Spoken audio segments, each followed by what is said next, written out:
Well, in theory... Somebody let us know quickly if you can't hear us. I'm gonna drink. You've got a drink. You're on. Yeah, I'll be fine.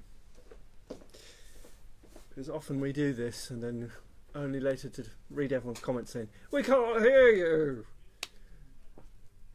But fucking good telling us now, is it? it's a small screen and we're usually sat far back from it, so my vision isn't good enough to pick up the words. And Steve's busy looking at his computer screen, so... Just turn the microphone on, really. Well, one person's watching, so there you go. Ooh, who could it be? Who could it be? Well, that one person, we're about to record our podcast. This week we're talking about lyrics. Lyrics. How important are they to your enjoyment of a song? Yep. Some good examples, some bad examples. Yeah. Oh, yeah. Got that for you. I've got some. Called it. Well, you know, but called it gobbledygook classics. Yeah. So we just get going and see what happens with that, and see whether or not anyone messages in him. Yeah. I'll try and keep a better eye now. I'm just conscious of the microphone. And, Yeah, I know. When you're doing this, do you prefer to speak to the microphone, as in the podcast microphone, or to the people? Well, that's the thing. I get sort of Distracted by the fact that there's two, and I forget one's a visual medium and the other's purely audio experience. So I hope the visual medium isn't picking up all the dust bogies on the floor that I haven't hoovered. they'll get hoovered before we open tomorrow. Just if you're watching. For the visual medium, we're both wearing FRC merch. Yeah, let's get that. Let's talk about that. Oh, T-shirts, vests. man tit. Small penis, big penis. Man tit. Not man tit. Not really. No. They are. Dad bod, but not man tit. Yeah. They're very easily concealed in casual clothing. Okay. Is this official pod material? But it doesn't really start until you do your little... yeah, sometimes I delete this bit out. Yeah. Depends what mood I'm in. Okay. Well, I.e. lazy mood or unlazy mood. Jez. Yes, mate. The other day, I tried to hang a German composer's prized terrarium. Yep. Unfortunately, I smashed it. I accidentally nailed Bach's jar shrub. It's the failed Rockstar Club. Bach, wow. for a start. Bach, yep. I've written back. And as I said it... B-A-C-K? No, I wrote B-A-C-H, but... Oh, but you I pronounced should have it. put an R in there just to make sure I knew. You should have spelled it out phonetically, yeah. I'd like to make that clear. Porch. That was... oh, is he going to start humping? That'd be all funny. That was from Ed Pattle. Long-time listener, first-time contributor. Right, so let me get this straight. A jar... jar shrub. You know what a terrarium is? Yeah, it's where you keep Little, like, it's like a little plants. glass plant thing. Right, and so he's saying it's a shrub in a jar. Yeah, I'm not entirely sure why it He's was called that a jar shrub. Yeah, why he shouldn't just say, well, it had to be a German. It was actually a little bit longer when he was doing it. It was the other day. Nick Knowles went back in history. Oh, well, that would be better. I have edited some of it out because Yeah, it was, why is it Bach's? I'm not jar sure. shrub. I guess one of the fit in their German composer. Well, is it like as in Yar? Is it double meaning of? Maybe. I don't know. Well, thank you, Ed, for that. Yeah, I did edit it a little bit, and I did laugh when I read it because I was like, "What the bloody hell are you on about?" But here you go. So yeah, he accidentally nailed Bach's jar shrub to the wall, smashed it. Smashed it. Well, if I know Bach, he won't mind. No. I think he's quite a chilled out fella. Yeah, no.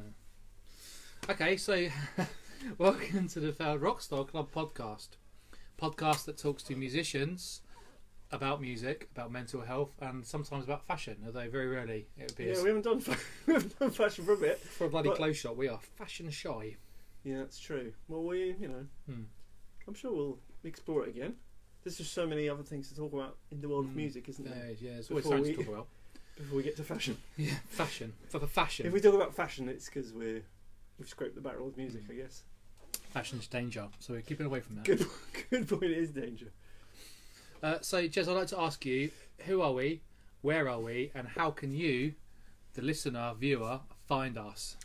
Okay, so I'm Jez, Jeremy Peter Dixon. Yep. This is Stephen Bobby Hurdle, That's the me. Honours. Yep. We are the founders of Best Days Vintage, the shop that we're currently in, and the Failed Rockstar Club. Our philosophy is you are only a failure if you don't try. And you can find us on all the social medias. I mean, you've probably found us. You're either watching us on Facebook Live right now, or you're listening to the podcast, which means you probably follow us on Instagram, but TikTok is where it's happening these days.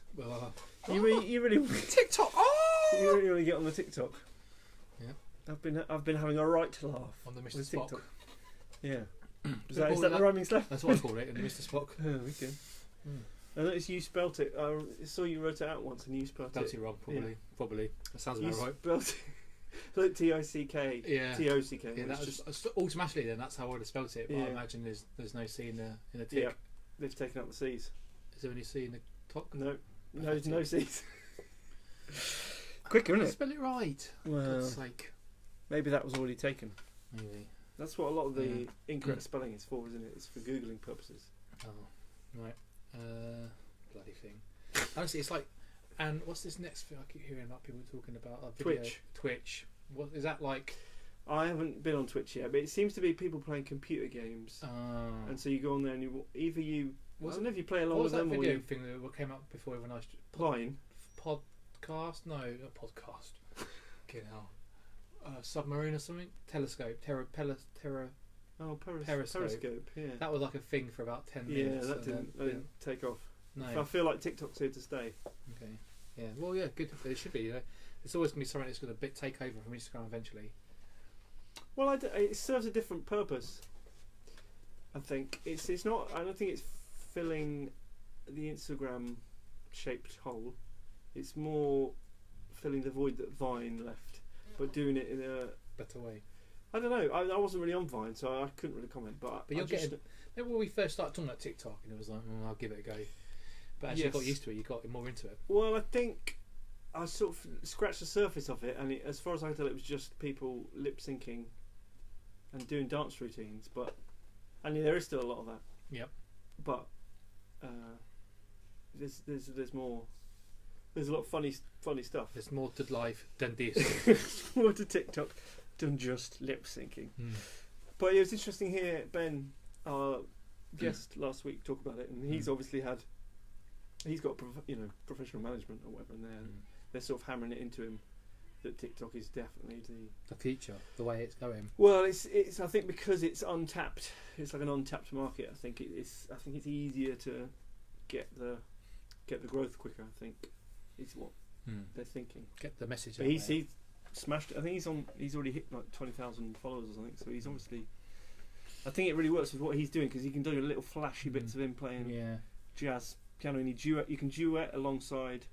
What's so mad is that the lack of attention that everyone's got. So what these videos? What maximum 1 minute long? I assume. 1 minute is the maximum. Yeah, and that's most of probably them are 15 seconds. and that's probably even too long. So you've got to be so creative that you've basically got 20 seconds worth of people's attention before they're off. Yeah, that's the way of the world. Well, when you got so much choice, I mean, there's so many social mediums that you can be on. Yeah, I know. You got to grab people. Well, we're all being bombarded with information all the time. How do you make yourself heard through all that bloody row? I know that racket. The answer is you probably won't be, as I'm finding out. Yeah. I'm having fun making stuff on there, but it doesn't mean anyone's necessarily seeing it. No. But yeah, Sorry, Jez, I'm it's fun. Yeah, I can tell. I'll just waffle on. Well, it's because he's whining, and I just got a feeling he's going to start barking right in the middle of the podcast. And I'm trying to get him to settle down next to us, but he's a bit scared of this locale. Listeners and viewers, you've probably heard him already. Probably picked him up, squeaking in the background. Steve's dog Dexter. It's pride and joy. His number one boy. Where are you going? He comes into the shop with Steve a lot of the time, and it's quite demoralising for me personally, not to make it all about me, but people come in to the shop and stick their head in and they go, the dog's not here. Then they look disappointed and leave. On your bed. It's quite hard for my ego to take that. There you go. See, look, he's settled down now. He's a settled little doggy now. Good boy. Sitting here, everyone's happy now, aren't they? Okay, so Jed, I want to ask you. Obviously, Maxi has a delivery. Still kicking off. So yeah, sorry. This is what happens when we're trying to do recording stuff. Okay, so I'm going to talk for a little bit. We're going to talk to Jez a little bit about he's been on holiday for the last time and he's had loads of issues with the government policy. So we're going to discuss that and discuss where we are in regards to life and for that. Probably I will edit this out because I don't have anything to talk about because Jez has buggered off now.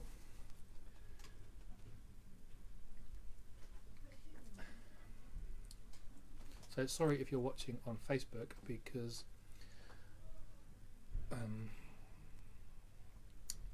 well, just have to live with this one, won't we?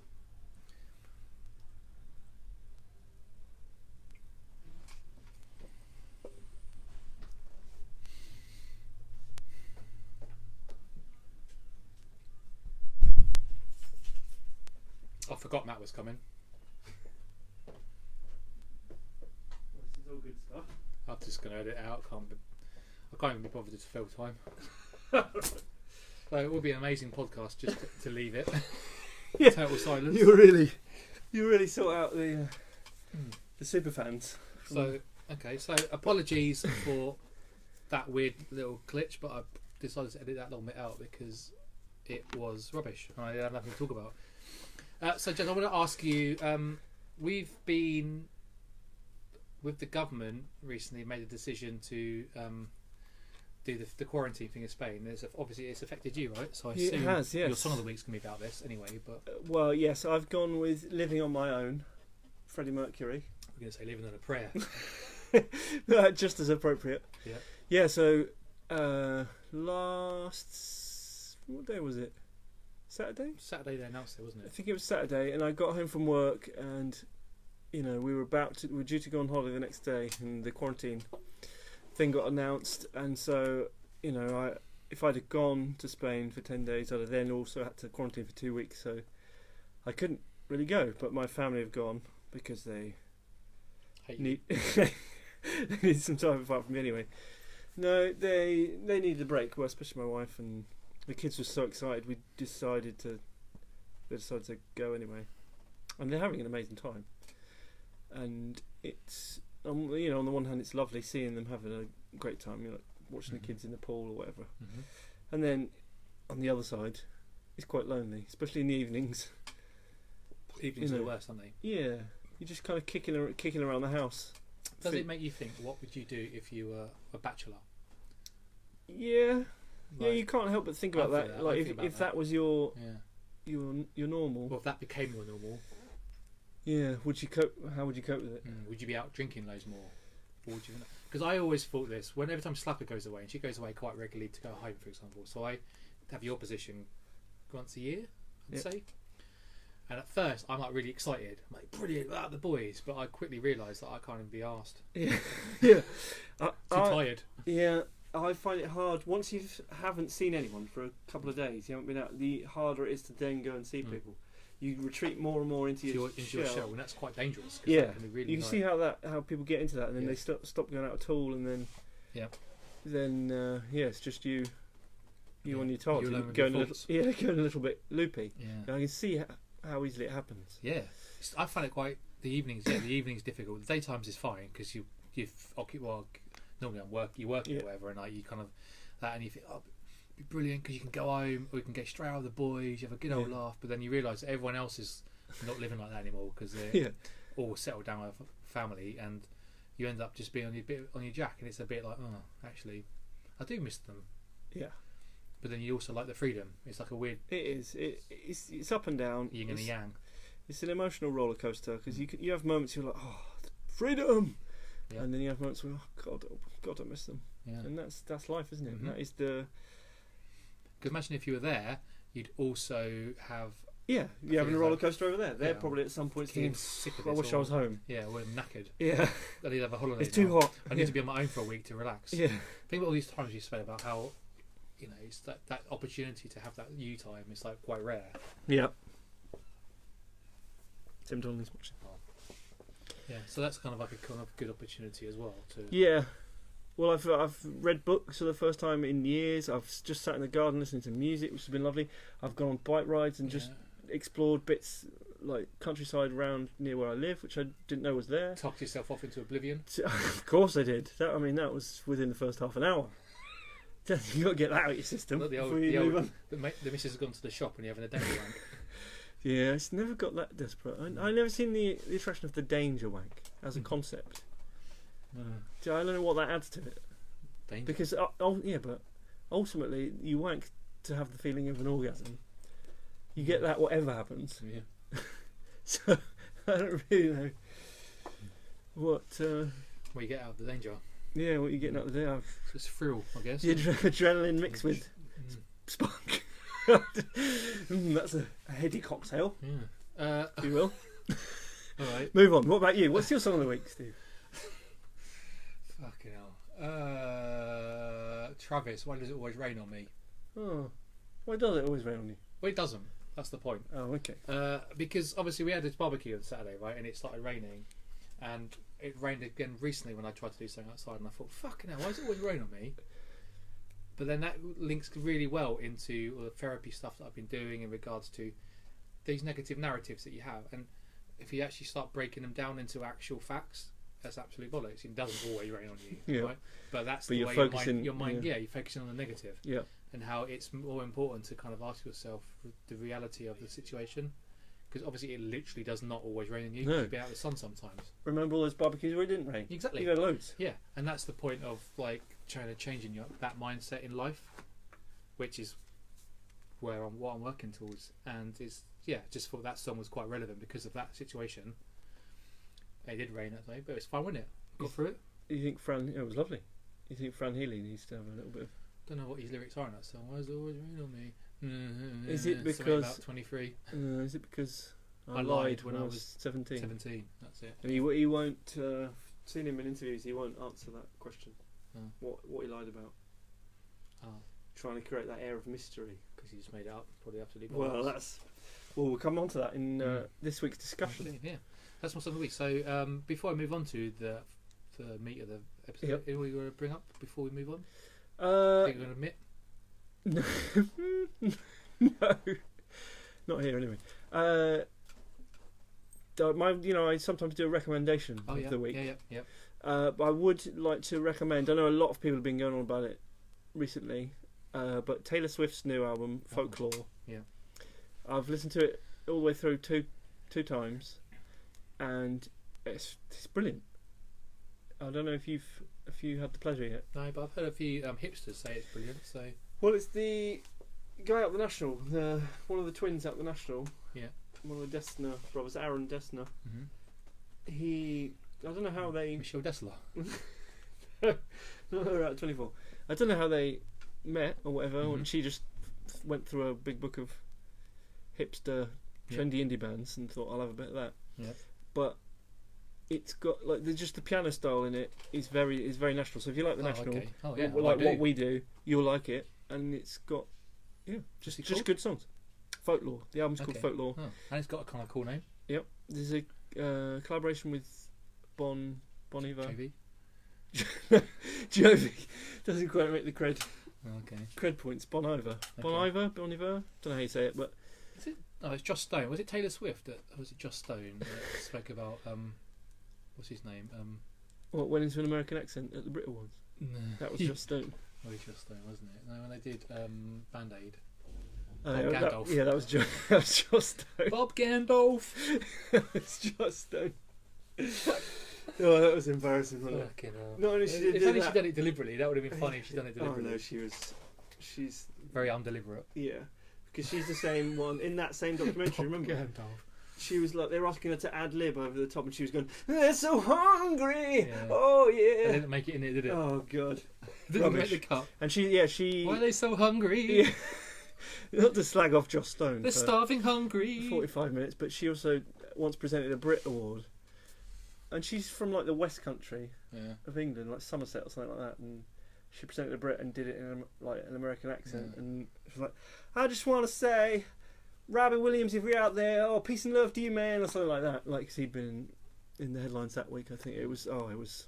Cool. Sometimes I look up that just to remind on yourself YouTube. Life isn't that bad. Yeah. Just to remind myself, never done anything that bad. French. Yeah. Oh God. Or Steve McLaren's Dutch. Yes. Oh. McLaren thought he was Dutch. Barton thought he was French. Donnelly thought he was English. Cheeky. Yeah. So, well, this week anyway, let's get to the meat of it. Yep. We are going to be talking about lyrics. What do we call this episode? I've just written lyrics. Lyrics. The lyrics episode. The lyrics episode, okay. I guess. I think it's a very big, broad subject, important aspect of music that we could waffle about for a while.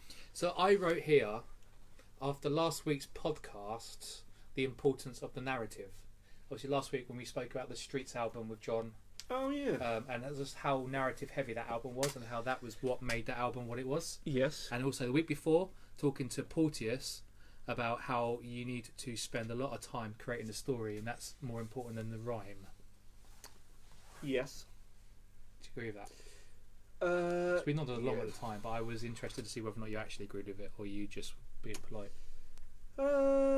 Well, which part? The narrative part? No, the Porteous stuff, when he was talking about how writing the narrative is... Well, the rhyme, I agree that the rhyme shouldn't be important.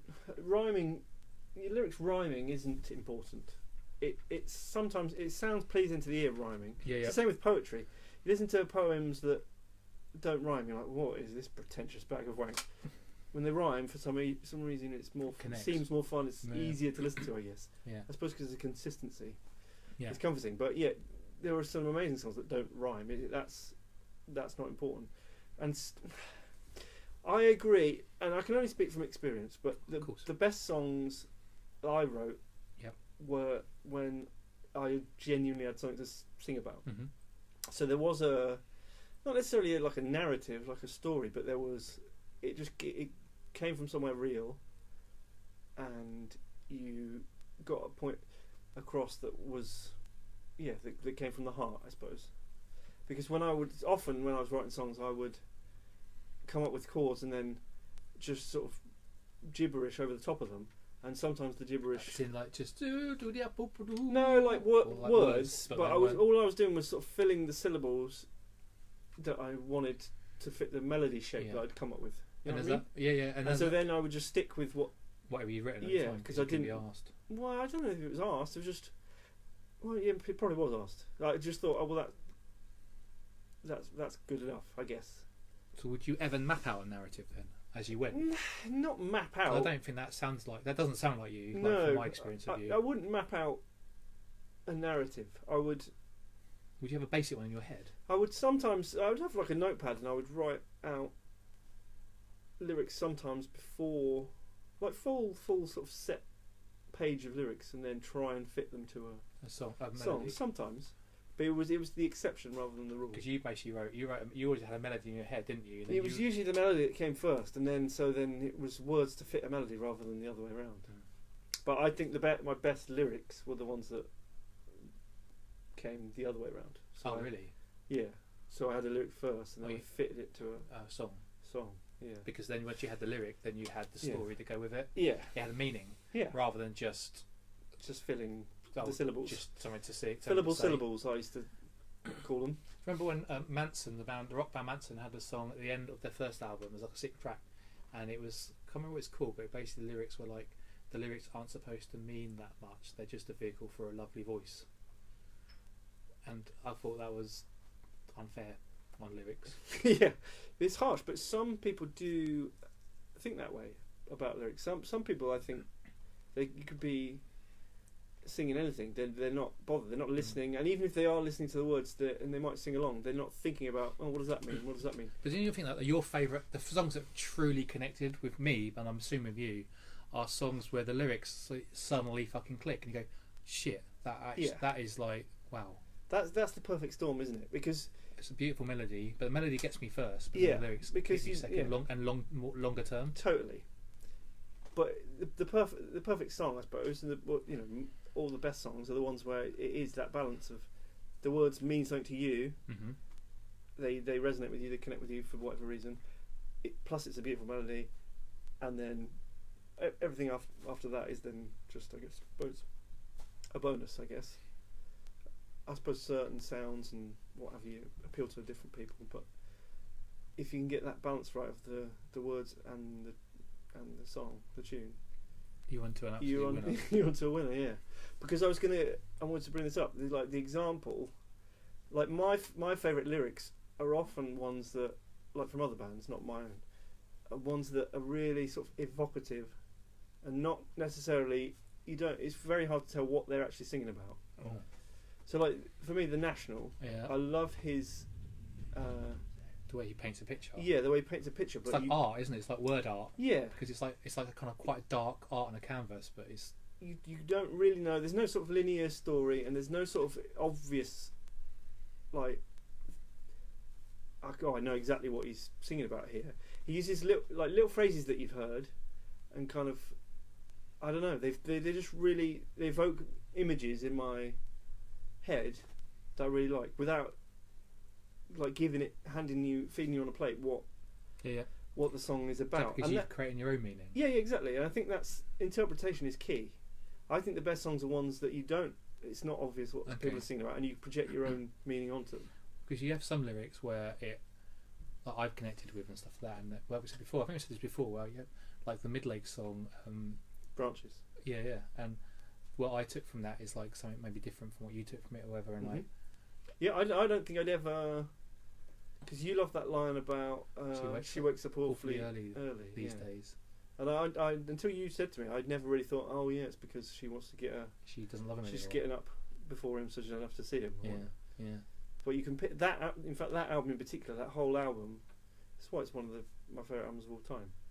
The Trials of Van Ocking Panther. If you haven't listened to it, that whole album is kind of it evokes these images of people living in the woods and kind of. You don't know what they're doing there. It's sort of singing about a more simpler time and hunting and living in the forest, the river, streams, like real sort of back to nature type thing. Yeah, that really resonates. But it's not massively obvious what they're. No. Even that line, which is quite. Well, again, it might not even be that, but that's just what I. It makes sense. Yeah. But I was going to give the example of like Sigur Rós, who singing a mixture of Icelandic and a made-up language they call Hopelandic, which like takes elements of Icelandic and gibberish and a bit of gibberish, and they're like, so you can't understand any of it. No, obviously, even if you could, the way he sings, he's got such a high voice and it sort of draws it all out. It would be hard to understand him, but it doesn't stop those songs from moving me in a real proper way. In fact, last night I listened to that Glossally, the first song off Tack. Okay. The one that's like the classic Big Bullet one. You know the video for that where the kids jump off the cliff and start flying. Yeah. Like, I don't have a clue what he's singing about in that, but it doesn't matter. It gets me every time. I cry. That song. It's just so powerful. But the thing is, if you look up Sigur Rós's lyrics and get them translated, suddenly they lose their kind of mystery because they're actually bollocks. They're all about like elves living at the bottom of your bed and all this kind of stuff, and so they lose that mystique. So it's a classic example of how you interpret it. Like I think he sings a lot about sort of again nature and the natural world and like the bright sun and all that. That song I think is about glowing sun or something. I think it translates that. Okay. But that goes to show that lyrics aren't always it's just such a beautiful melody sung in such a haunting way that it moves you. Do you think narrative is important within the song, or do you think no one really cares? Is it more about the hook? I think it's more about the feel and the atmosphere. For me, like that Streets album is such an outlier because it is all about the story. Yeah. You don't listen to most songs like you listen to those songs because they're more about a feeling than a specific story, which is why that album's so good because it's so different. But yeah, I know a lot of like old country songs are about sort of tell a story, like Johnny Cash's, there's that history of storytelling within like country music, but that's not really a genre I know particularly well. But yeah, just a narrative, a story isn't. I don't think that's important to me. On the odd occasion, it's quite interesting. But yeah, but it's melody's more important to you. for me, yeah, it's a feel, I guess. That feeling you get from the melody and from the word, the combination of the whole thing. The whole thing has to be. How about you? How do you? I would say melody, but for longevity, lyrics have got to make. I've got to connect with a lyric, and I have to be able to connect with something within that song. It doesn't need to be everything. It could just be one line, but something that I need to be drawn into that one line that makes a difference to me. But yeah, it's like the melody is probably more important to me, and the chord progressions sometimes that go with that. Yeah, they've got to be. Sometimes something just clicks. But yeah, it's weird. It's like, but I'm not a lyric snob. Like, it doesn't bother me if they're like singing about crap, really. Yeah, I suppose Coldplay often come Yeah. up in these kind of conversations, especially with us, because we are not even secret Coldplay fans. I saw loads of people slacking that off, saying lights will guide your bones, or lights will guide you home and ignite your bones. Yeah. And they're saying, that's utter gibberish. Yeah, well, there's an argument to say. That's in a lot. I was looking at like the worst song lyrics ever, and a lot. Oh, right, did that come up? That came up a lot. Well, I think with them, I don't think it's his forte, and I think he admits that. No, lyrics. Lyrics, yeah. And the classic is on with them, like Yellow, which is their big breakthrough hit. He said, like, I literally wrote it in about 10 minutes. Yeah, there was like I was saying, like there was syllables, there was a rhythm, a melody that he needed to fill. He saw the yellow pages, he went with Yellow. So there's no. I saw a video. There's no amazing story. On that Howard Stern thing I told you about. And he was sitting there talking about Yellow, and he said he was trying to do an impression of Neil Young to impress the guys in the studio. Oh yeah. And he said he bashed it out in about 10 minutes. So he came up with the kind of calls, and he went, yeah, and that was effectively it. Yep. There was like little thought process involved, and I think, motherfucker, he wrote that in 10 minutes. Yep. But there you go. But that's the ones that come quickly, and I think we've spoken about this before. Yeah, often the ones other people have interpreted that to mean something all this like the other, but ultimately it's just words to him. Yeah. There was no great thought process behind the words there, clearly. But yeah, it moves people because it's the feeling of that song. I think this is a very satisfying melody with good chords, I guess. Yeah. But I'd say don't look too deeply into the into the lyrics. But yeah, he's that one where I could write a song 100 miles long. Yeah. That felt like it was just filling. Yeah. He's got some pretty bad couplets in it. Yeah. But then it doesn't stop me enjoying the melody. No. But I can see if you are a lyrics person why you would have a problem with a band like Coldplay. We spent a lot of time in the recording studio with Rick, right, from the guitarist from Embrace, and he often would challenge you. Yeah. Lyrically, would you feel pressure with that? Yeah, I did. Massive pressure. Because he would pick you up and say, "That's not good enough." Yeah, and he was the first person to ever do that. Yeah, it's one of the big lessons. Like, you're in a band, and as we've previously spoken about, I didn't want to be the singer. I was just the keyboard player. I was happy to be kind of doing my bit at the back, and then circumstances were such that it made sense that I was the singer. But then you as part of that you have to write songs, lyrics. People trying to get in, and there's people trying to get in the shop. And they look quite tough. They look like ruffians. Okay, send help. I can't see me. I'm hidden behind the light. Sorry, I lost my. Oh yeah, so yeah, then you have to write lyrics, and I'd had no experience of.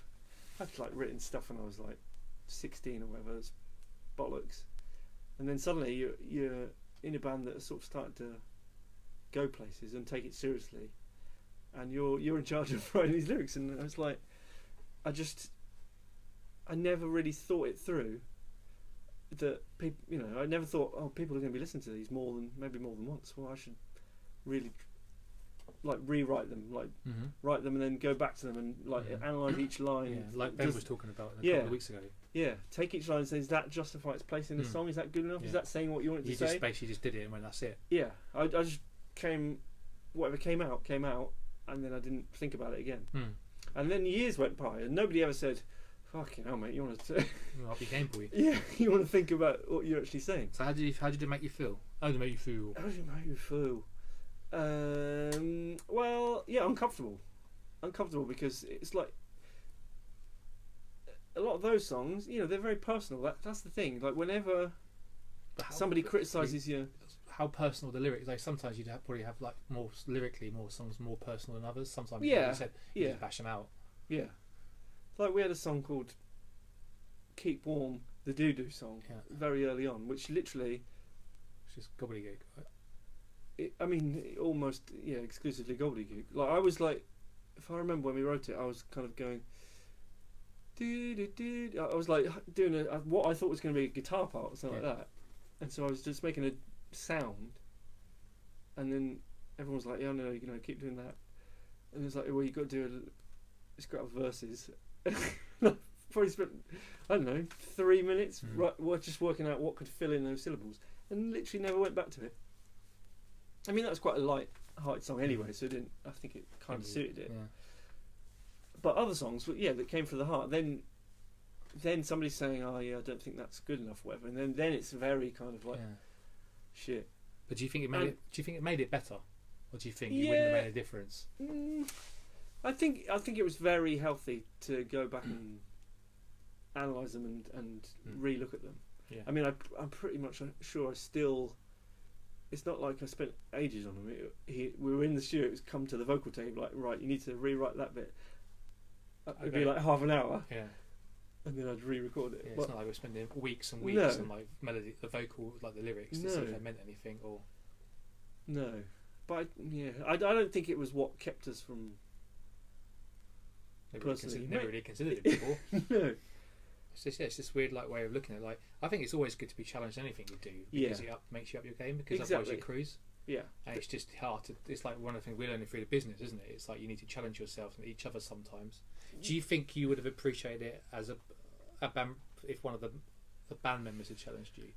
Because I bet you'd have been like, "Fuck right off, Jack," but not saying it, but thinking it more than say an outsider would have. Knowing me, I would have very much internally kind of seethed and said, "Yep, okay," but been livid. But I suppose because I'm like, well, what the fuck do you know about writing lyrics? Yeah. That would have been my attitude. Even though there was the odd occasion where you'd be like, "Oh no, that bit makes me cringe. Let's not do that." Yeah. That's not one of my questions, but as you was talking, that's one of the questions that came up. Is there still any lyrics that you've written that make you cringe? Because you're like, "Oh fucking, I wish I'd changed that because that is pony." Well, that dude, the doo-doo one. Does it make you?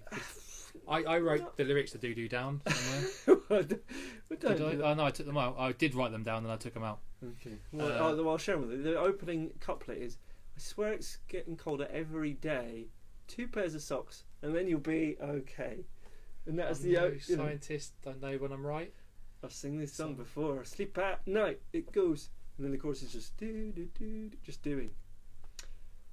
Yeah, I would have thought like 25 years later, we'd still be playing it. Yeah.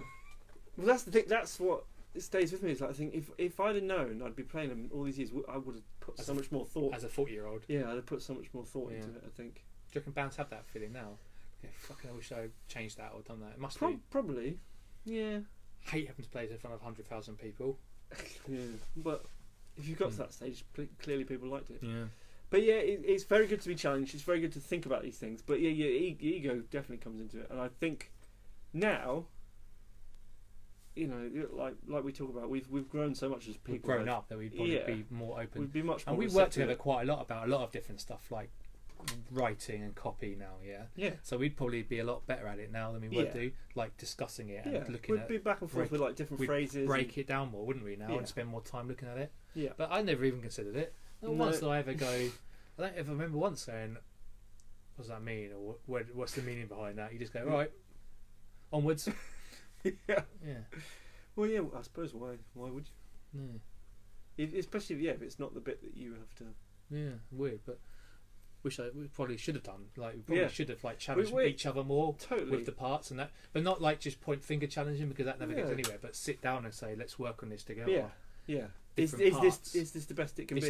Is this the best it can be? And let's work it out together. We never really did that. And then sometimes people would spring that on us in the studio, and we really struggled with it. I think because we weren't defensive. Because we weren't used to it. If you'd have made more of a culture about working together and stuff, it might have been a bit more collaborative. Would have been much healthier. And there might have been times you said it is the best we could do. Let's move on. Yeah.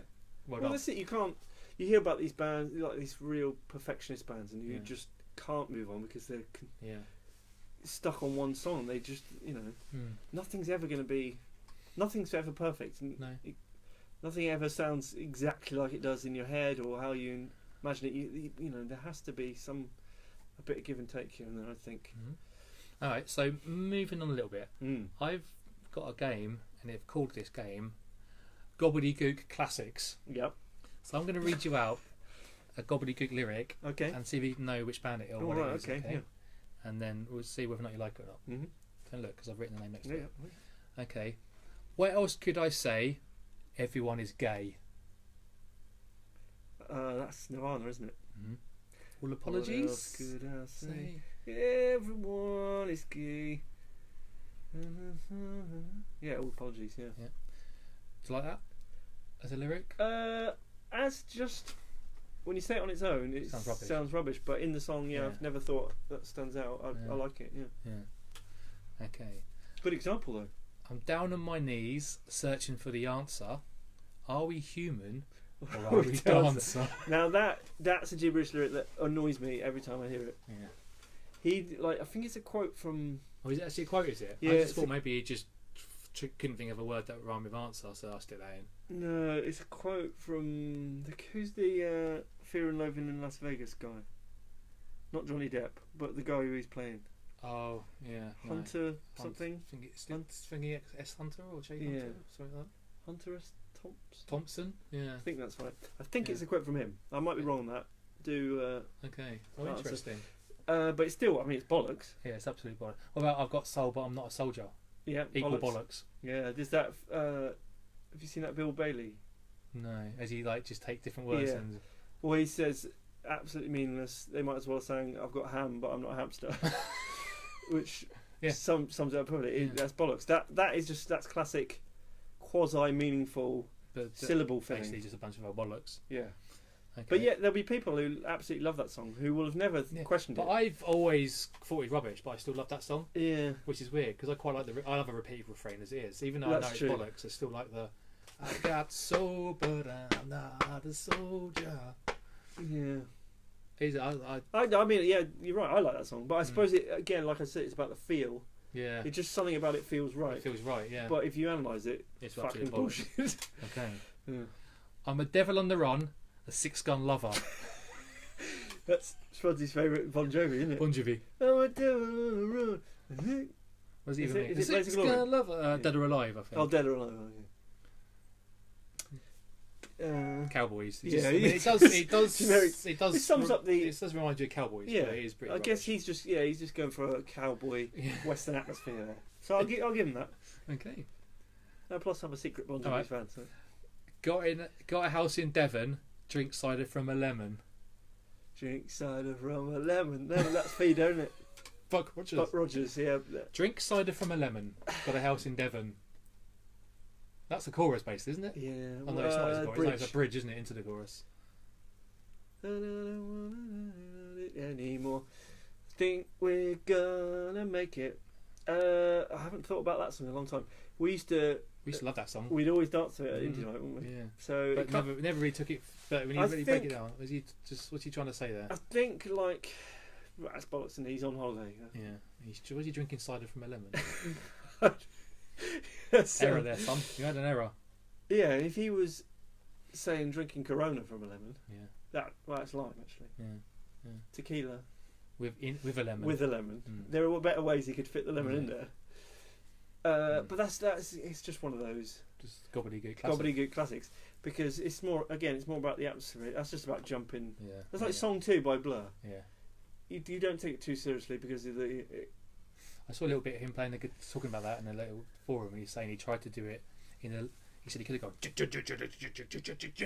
like in a manly way, but he tried to play it camply. Nice, always a good decision. Yeah. Okay, interesting that you made that decision. Yeah, I've made that decision all the time. Play camply. Yeah. Caught beneath the landslide in a champagne supernova in the sky. Well, he's another one. Probably good classic. Is that the same song that's also got slowly walking down the hall faster than a cannonball? Yeah. I think it is, which tells you all you need to know, really. Yeah, it's just druggy bollocks. Yeah, druggy, quasi-mystical, Bollocks. Beatles-influenced bollocks, yeah. But again, it's for lads to sing in a field, isn't it? But we actually love that song, right? Yeah, So, again. Yeah, The tune's so good and it feels so triumphant that you... Don't care. Yeah. Which says a lot. There's times, even though you break the lyrics down, they're crap, but... Yeah. Well, that's it. Any lyrics. Like, remember I think we spoke to Roddy Womble, the singer from Idlewild, who's I don't want to name drop, but almost a friend. He won't be listening to this. Yeah, he won't be.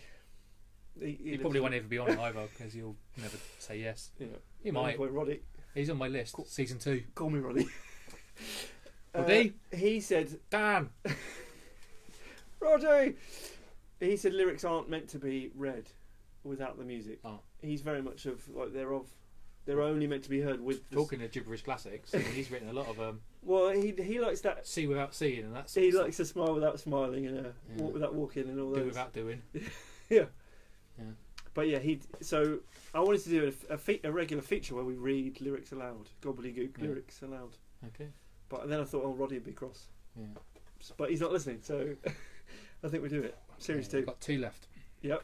These have been good. We've been to the year 3000. Been to the year 3000. Yep. Not much has changed, but we live underwater. Not much has changed, but we live underwater. That is fine. They've been busted there with that. He sings it when it's all sort of pop punk. Yeah. I think that's fine. They were like kids. It's okay to have gibberish lyrics, but then there's a bit where Charlie sings it in that throaty, really serious. Okay. Not much has changed, but this live underwater, and it's like he's thought, well, yeah, I'm going to give this real passion. Yeah, he's going to give that particular lyric real gravitas, and then it doesn't. Then it kind of jars with me. You know what I mean? Yeah. Okay. But the little Weasley one, when he does his sort of Blink-182 whine, it's fine. It's fine. Okay. But they were kids, you know. I don't think it's meant to be taken honest, seriously. Quite a lot's changed. We live underwater, pal.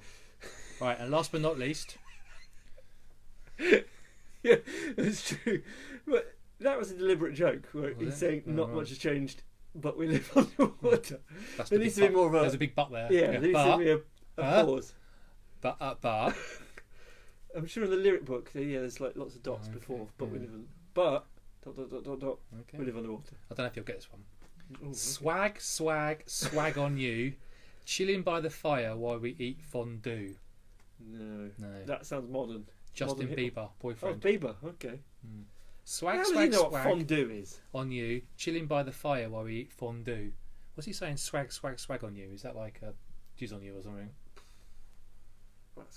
That looks a bit like fondue, doesn't it? Maybe it's like a kind of jizz reference that I don't know. Maybe swagging someone is like something that I don't know what it is. I thought that just means like good. Money, wasn't it? Like, or good stuff. Yeah, and like cool clothes. I'm going to put good stuff. Maybe he's got good stuff on you. Oh, you look swag. Oh, he's stolen that. I don't know. But there's no way on earth. It's like a dirty protest, Lynn. There's no way Justin Bieber's ever eaten fondue. No. I'd be very surprised. Oh. So I'd be like, Bieber, if you're listening, I'd love to be proven wrong. Justin! There you go, there's Dino. Busted Year 3000 is a classic. Actually, Dean did a very good cover of it on his our friend Dean, Liberdine on Instagram. Yeah. Sponsored by. Yeah, who actually? Well, I think we're going to get him on the pod at some point. He's going to play that in the future. Yeah, Okay. Not for now. Before we move on, do you want to give Sam a call? Yes. We're going to do our Banff Live. We've got our friend Sam Libertine, Sam Clayton, Sammy C, handsome Sam, and he's going to. We're going to give him a call and ask. We've asked him to give us his Bound for Life. Voice call Sammy C. Okay, Sammy C. See if he's going to answer. We did tell him about 6:30. So. probably having a wank. Hello. Sammy C. Sammy! Oh, Hello, Jez. Hello. Let's somehow put How you are on we? speakerphone. hang on, we're going to just try and put you in speaker. That little speaker thing there. The left-hand thing. Let's go turn it off. Oh yeah. How's that? Is that better? Sam, talk. Oh, I can hear you. Oh, there we go. There we go. Hello, hello, hello. Here he is. Sammy, you old slag. You old slag. Yeah. Welcome to your first official appearance on the podcast, my friend. I'm honoured to be a part of it. Yeah. Good for you. Sammy. How are we? What's the topic of discussion at the moment? Well, we've been talking about lyrics. Oh, of course, yeah. What do you have a favourite lyric? I have a few. We just back to dropped my old that on Libertino you. days. Yeah. One of my favourite Libertines lyrics is actually "Live outside your head, live inside a song." I've always kind of resonated with that lyric. I think it's quite like poetic and kind of put your own spin on it as well. What do you think it means? I mean, No fucking idea. It's not important. Oh. Oh, it's hung up on us. You asked him too hard a question. Yeah.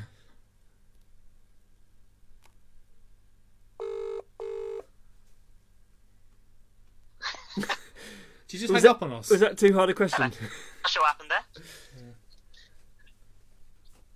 So, we should introduce Sam. Yeah. Oh, he's done it again! Can you call him on normal phone? You got that? You don't have his number saved, do you? I might do. Pathetic. Maybe he's got a bad signal. Signals need excitement. It's a good thing. I like doing these sort of things when things go wrong. Sammy C. There you go. Oh, here he comes in. The fuck's that? Bad music. Going well, isn't it? Yeah. That's alright, we don't really care. It's like Yeah, the good thing is Steve won't edit this out, so it'll be in here. Lovely old job. So yeah, we've known Sam basically since we moved to Colchester. He was like one of the very first people we met when we moved here. We thought he looked Yeah, good. so I was part of the. Oh well, thank you for that. Yeah, no, it was. And then I think I remember about a couple of weeks later, I was then in London and walked past Rocket and saw Steve outside, and then went and spoke to him again. So yeah, friends since then. Yeah, there you go, see? Evidence that I did actually work in the shop rather than this place. Though I'm Well, just you were talking about standing outside having a fag, but Alright. Yeah, true. Okay, Sam, so do you understand the concept of our regular feature, Band for Life? oh, I've listened at least twice, so I'm fully aware.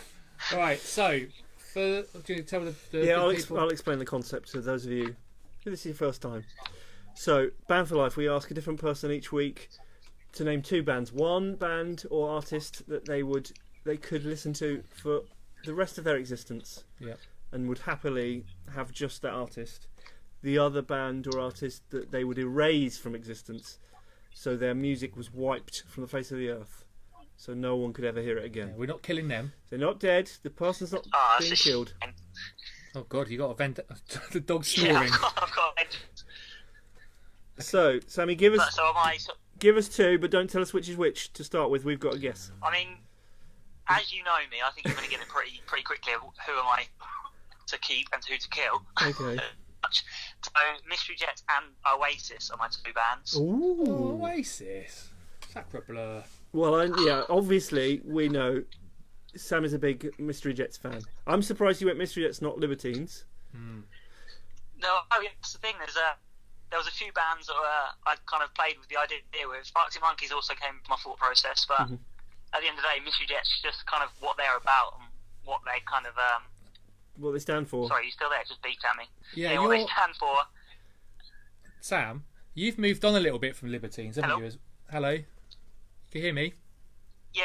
Yeah, you've Yeah, moved. can You've you still moved. hear me? Yeah, Yeah. you've moved on a little bit from the Libertines, haven't you? Because obviously, like as they've gone on, you've kind of haven't stayed with them as much.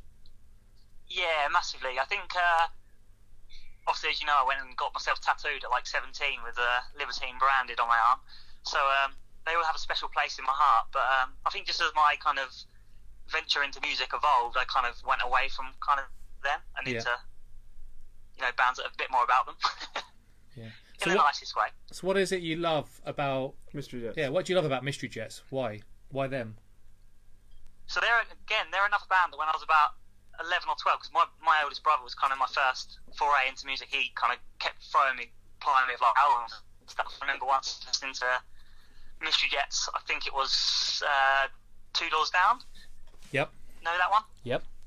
Yeah, classic. And from then I was just hooked to the kind of the way of each album. They kind of gone from being that poppy synth band, and each album's just got better. And I just think that's really good. And especially their more recent stuff, they're very much about a band with a purpose, a political band as such, and kind of what they write about and what they sing about, especially the new album, which is amazing. Yeah, I really feel like I love them as well, but as we've grown, they've grown as well, right? We kind of I feel like we've grown up together. Yeah, definitely. I think that's what the best bands do. They've really evolved, not just their sound, but their lyrically, what he's singing about, and they haven't just done the tried and tested. Well, like your other band there that you've chosen, doing the same thing over and over again. That what's that song? Is it History Has Its Eye on You? It's got that line about be. Yeah, history has its eyes on you. Yeah. Be who you needed when you were younger. That's such a great line. Yeah. Yeah, it's amazing. That whole album, there's just certain songs on it that just feel so real and of now, like what's happening in the world right now. Yeah. Feels like they're very poignant right now. Yeah.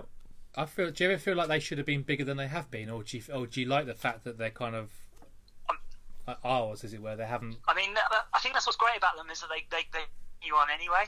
It's not about being the biggest band in the world for them. It's about playing the music. And, because also him, obviously Blaine, the lead singer, is himself. He's not sure what his condition was. Obviously, he was born with he can't walk and his spine has spinal issues. So they only play like venues that have disability access, and they refuse to play anywhere else, which I think is really nice as well. They feel authentic, don't they, as a band? Like they feel like they wouldn't compromise their beliefs on anything else. And he used to be in a band with his dad. Used to be in the band too, which I always thought was lovely. I think he still loosely is. Yeah. We saw him, didn't we, Sam? We went to see him, and his dad came on for a song, didn't he? Yeah, so a couple of the last songs, because that was a bit of like they done 5 nights and they played a different album each night. And yeah, he was always on for the special bit at the end, the encore. It was amazing to see him come on. It was funny. Well, not to name drop again, I met Blaine and his dad they came in Rocket at the same time. It was after the first album had come out, and they were playing Reading, and I got talking to him, and I was talking about how much I loved the album, and the dad was like, "I'm sure we can get you in if you want," and he would have got me into Reading. Yeah, I couldn't go because I was on holiday. Amazing. They were just genuinely lovely people. Yeah. Right. Oasis. I Oasis. think they are genuinely just lovely. Yeah. Oasis, on the other hand. So, Oasis, I've actually tried many times. There was a few there's a few bands I happily would have never listened to again. But with Oasis, I feel like I've actually tried with them multiple times, and I still just don't get it. And even to the point where during lockdown, that Supersonic documentary, is it Supersonic? Yeah. Yeah, I even tried to watch that, and I got about 3/4 way through, and was like, I still hate them. What is it you hate about? Is it them or their songs? I mean, some of the songs are okay. I can get on board with, but I think at the end of the day, it just does come down to them, Noel and Liam Gallagher, especially now as well. Like, it's time to grow up. Yeah, I think that's fair. Well, that's it. I think because everyone knows they're just doing it because it gets, it gets some headlines. Or whatever. And this whole will they, won't they, and they pretend to hate each other. Like, it's getting a bit tedious. There'll be a £1 million. Do you think, Sam, it's also to do with like the way you your sort of personality? Because you wouldn't mind me saying, I'm sure that you're not a kind of like proper alpha male geezer type, right? And it's like. And you don't have that. Well, neither am I. And it's like, Northern people scare me. Yeah, we don't have that connection with that kind of bullshit. Yeah. I'm the main man. I'm the geezer. I absolutely agree with that. And there's all the bands Oasis themselves have inspired, like the Cortinas and that whole kind of northern side of music. It's horrible. I know you do see footage of the concerts. And you see all the bucket-headed knobheads. And you think, fucking hell. Let's go and see Coldplay. You wouldn't get that at Coldplay gig. Do you think that's that kind of like that attitude is quite a kind of? Do you think it is like as simple as north-south divide, Or do you think like I think to some extent, yeah. northern bands seem to be able to pull that kind of bolshy geezer thing off? But it's crazy because you see northern bands that they sell out huge venues up north, and it's absolutely crazy. Yeah. Because then, like, I don't remember the band Blossoms from a few years. Yeah. Like, they're terrible, but I played huge. I think I played like Heaton Park or somewhere ridiculous. Well, I've seen plenty of bucket-headed knobheads down here. Oh yeah. Maybe we could do a north-south divide. Yeah. That'd be quite cool at the same time, though. Like I said, there probably is some great northern bands as well. Probably some I even like if I thought about it. But Elbow. But yeah, not for me, Oasis. Maybe Elbow, we'll do go. that. Maybe we'll try and do a north-south divide episode and talk about that kind of different bands and Yeah, that could be cool. That'd be bands we interesting. love from the north and the south. And Well, you think about it, our boys Embrace, often compared to Oasis, but they seem to kind of be encouraging men to wear their heart on their sleeves more and be more sensitive and speak about their problems more. but then Danny's also quite bolshy and quite self-confident with his like. Yeah, well, the way demeanour. Hot carries himself, yeah, but you know for a fact that that is just front for when he's performing. I don't know. Interesting. Well, yeah, you've given us a good idea there, Sam. Thanks. Okay, so There we go. yeah, Oasis in the bin again. yet again, yeah, They're regular Have they been on before, have they? regular visitors to the Erasure. yeah. Okay. Imagine I thought someone if to it's put a erasure in the reason, erasure. 75. Yeah, them in. Erasure. Yes, put erasure in the erasure. Interesting. But yeah, we haven't had mystery jets, have we? We don't. No, they no, don't, no, they that's- don't often get talked about enough. No, that's a good point. And so That's the thing, yeah. That was one of my reasons, yeah. Cause, I could go for Arctic Monkeys or even the Libertines, but Mystery Jets, I feel like yeah, maybe I do agree with you saying they should be bigger than they are. I They certainly deserve it, I but- quite like the fact that they're like kind of like still kind of like a secret almost. yeah. Yeah. I mean, they've a member left the other day, but they're still going strong. Yep. Well, we're going to go and see him soon, aren't we? When are we Yeah, well, that's been moved again till April, hasn't it? I think. Brilliant. Okay, so It's define, the third time the gig's been cancelled because of define coronavirus. soon. Yeah. All right. Well, thank you, Sam, for your contribution. Very interesting, Sam. It's been a pleasure. Wonderful. Right, well, speak to you soon. See you soon. Bye. Love you, bye. Yeah, Sammy There you go, Clayton. Mr. Sammy Clayton. Mystery Jets Oasis. Oasis coming in for a beating. Well, we had this time and again. It's like that. They're Marmite. Yeah. And I think it, like you said, it comes down a lot to the personalities combined with the music. Do you connect with that kind of avid personality? The alpha male. Are you the alpha male or are you the beta male? Yeah, but I don't connect with it as such, but I find it entertaining sometimes. Because I really like the Supersonic documentary. Yeah, I know you said, yeah. But taking it from, I suppose because we were, part of it is that we were living that, I'm not saying we were living that lifestyle, but we were, at that right age. Yeah. Maybe that's what it is as an age thing. Yeah. Because they were kind of the libertines of their age, I suppose. Do you want to, we asked the question, didn't Oh, we? yeah, I should. To the good listeners of Instagram, and we had some good responses So, on this, or yeah. good ones. Well, you can judge for yourself, Steve. Bloody gunner! You just watch me. So I Sit back for this. put out the question: if you could get one lyric, shut up, Dexter. One lyric If you hear a snoring noise every now and then, the dog's tattooed on your body, snoring. Okay, a lyric tattooed What on would your it- body. what would it be? I'll give you some of the responses. And the Instagram names. I like the Instagram name. Yeah. S.un.na. The best way to scare a Tory is to read and get rich. Oh. Political. So these actual lyrics. That's not his. Well, no, I it's don't not know. that someone's written. These That's- are actual. Yeah, those are the actual lyrics. I don't know who that one is. Nicole is not rice. I'd unfuck you if I could. I'd unlove you like I should have. Oh. I don't know if that's the song Water Parks, she says after that. I don't know if that's the song or the band. Dolphin Sezzy, who we know, she used to come and do yoga here. Okay. She's actually got a Sigur Rós tattoo on her back already. Oh. With the It lyrics. says Dum dum dum dum dum dum. En egg stend altaf up. It's probably something about goblins. Oh. He buzzes like a fridge. Anemic royalty. If you're going to get a Radiohead lyric, I don't think that's the one. That's not the one to get. You know, a fridge. expensive taste. She got my meat in her jaw. That's from That's from my wife. Leo on 8. Yeah. Hot nickel ball on a pussy. What? Is that the Instagram name, or was that? No, that's from your girl Faz. Okay. That's what's her name. He used to model for us. Okay. And I researched this guy. I thought, is that some like hip hop guy? But Say again. You got hot your balls nickel on a pussy. ball on a pussy. Hot nickel ball on a pussy. Yeah, I think he's like spoof Oh. sort of rapper. Because I read the lyrics to that song. It was literally, he said something about coin slot, axe wound, cunt. It's like a gross version of something. Yoki Koki. Two lovers missing the tranquility of solitude. Oh. Alice Parker. That's, do you recognise that? I do. I was missing the tranquility of solitude. I'm not going to get it. That's entertainment. Oh, yeah.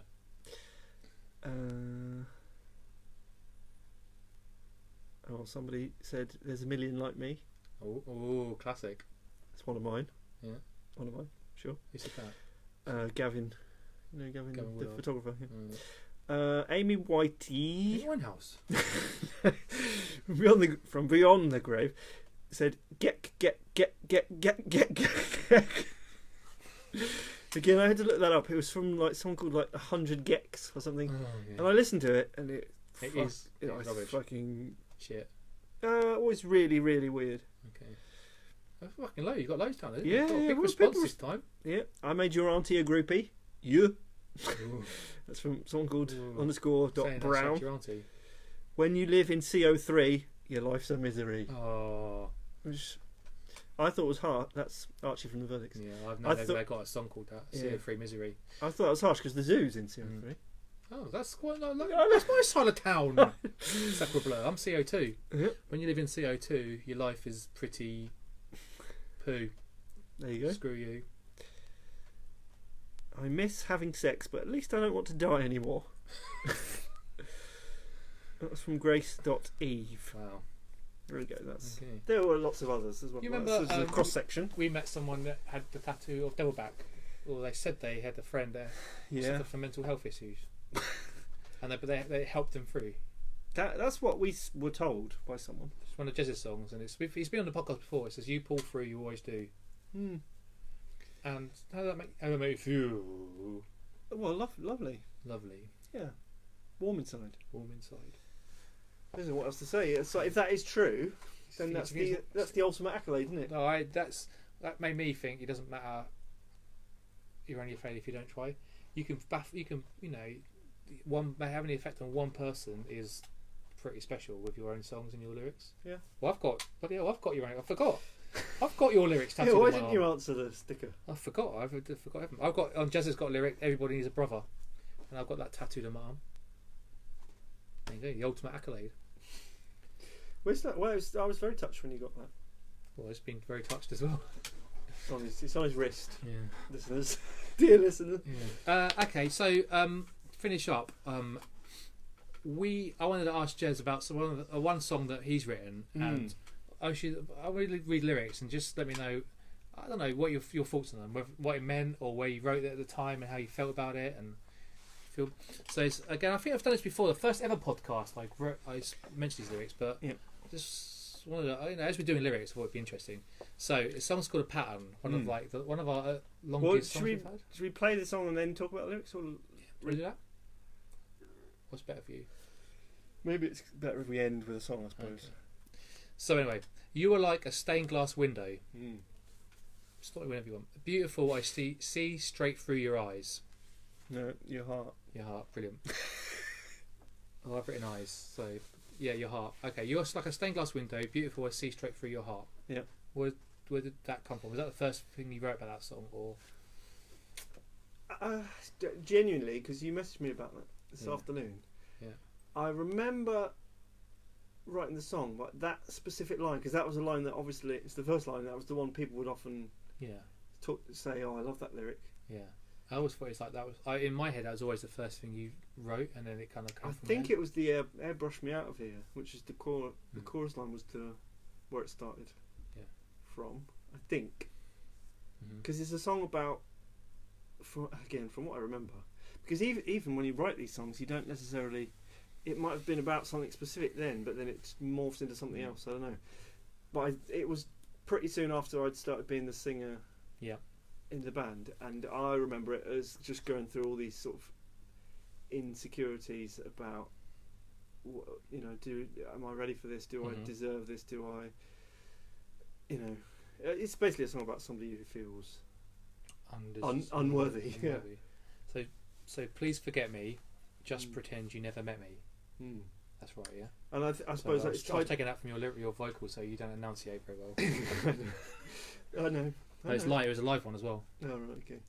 But you think I should know that by now? Yeah, because I suppose I tying that into not feeling good enough for my partner as well, like good enough for other people as well. It's quite a sad lyric, that just pretend you never met me. Yeah. Please forget me. Which is, you think about it, it's a sad thing to say. It's like a. Yeah, well, I would. It's actually quite a sad song, really, when you think about it, like the lyrics. Yeah, well, I guess I was in a sort of not sad place, but just a kind of. I often equate it a bit to like "Creep" by Radiohead. Like it's very early on. Yeah, he's sort of singing about how he doesn't feel. I'm a creep. I'm a weirdo. What the hell am I doing here? It's kind of a sort of cut from that same cloth. He doesn't feel. Which is what the next chorus is, isn't it? The chorus itself is just airbrush me out of here. I don't belong up here. I just need a few repairs to fly away. So yeah, it reminds me of a Grandad lyric that like the kind of like the Jed the robot thing. Yeah, that's probably where the few repairs came from. Because it feels of that sort of like ilk.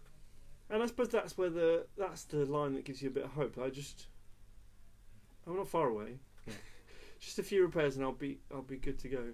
I'm not saying I'm completely worthless. I'm saying, look, I don't feel ready for this. I don't feel worthy, but I don't belong up here. Yeah, but I'm going to do it anyway. Yeah, and I'll be okay. Yeah. So and then that's the essence of it. And then you've got the bridge, which is like, I'll give this all up.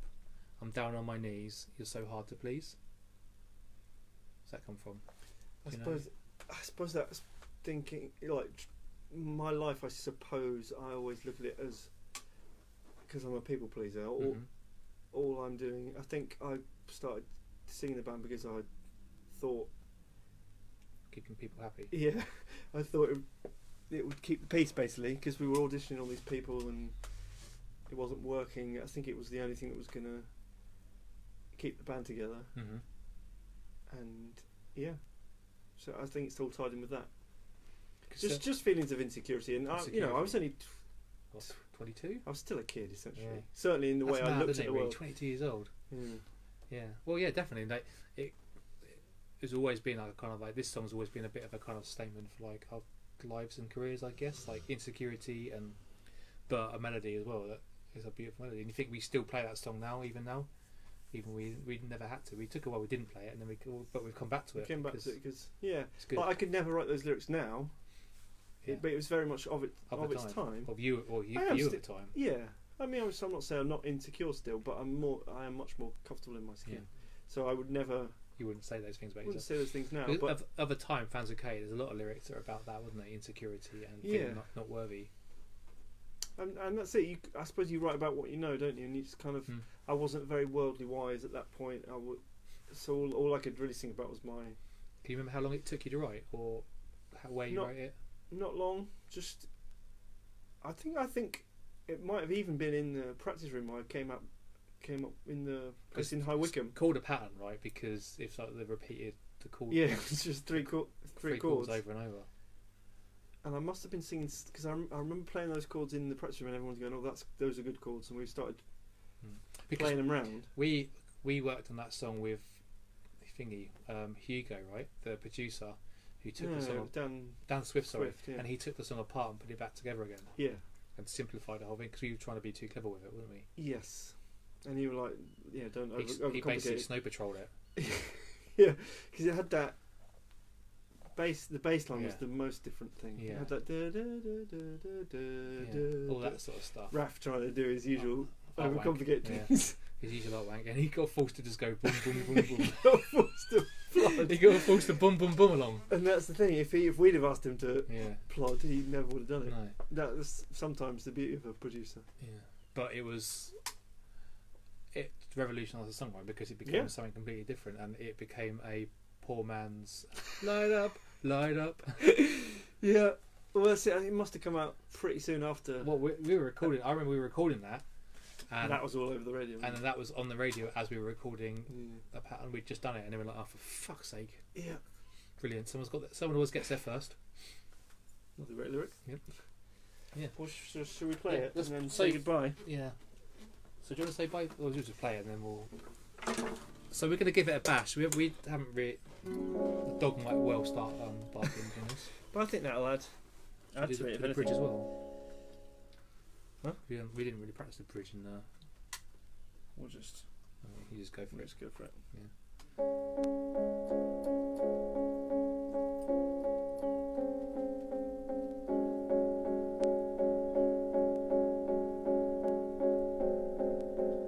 You are like a stained glass window, beautiful.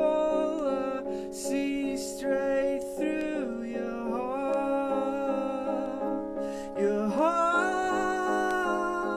So please forget me, please forget me.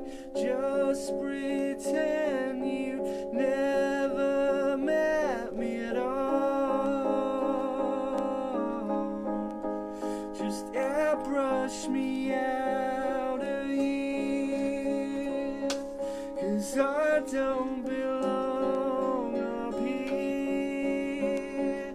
I just need a few repairs to save me. Airbrush me out of here, 'cause I don't belong up here.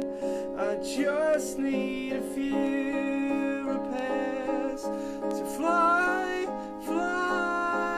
away. There you go.